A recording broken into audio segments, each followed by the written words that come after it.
የግል ሄሊኮፕተር አላት የምትባለው አርቲስት ማህደር አሰፋ። በእርግጥ ማህደር አሰፋ የግል ሄሊኮፕተር አላት መባሉ ብዙም አይገርምም።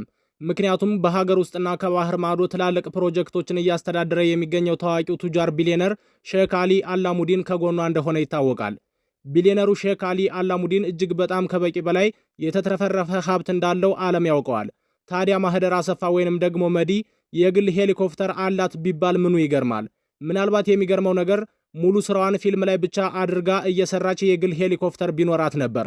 ለምን ከተባለ ደግሞ በኢትዮጵያ የፊልም ኢንዱስትሪ ውስጥ የሚሰሩ አርቲስቶችና ተዋናያን ብዙ ገንዘብ ስለማይከፈላቸው።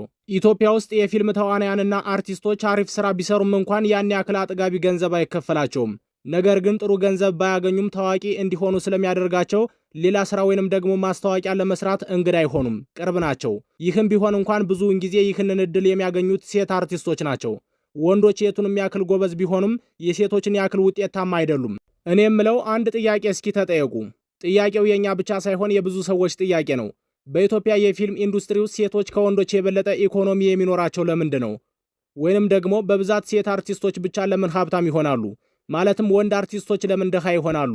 ይህ ጥያቄ የኛ የራሳችን የግል ምልከታ ወይንም ደግሞ የኛ ብቻ ጥያቄ አይደለም፣ የብዙ ሰዎች ጥያቄ ነው።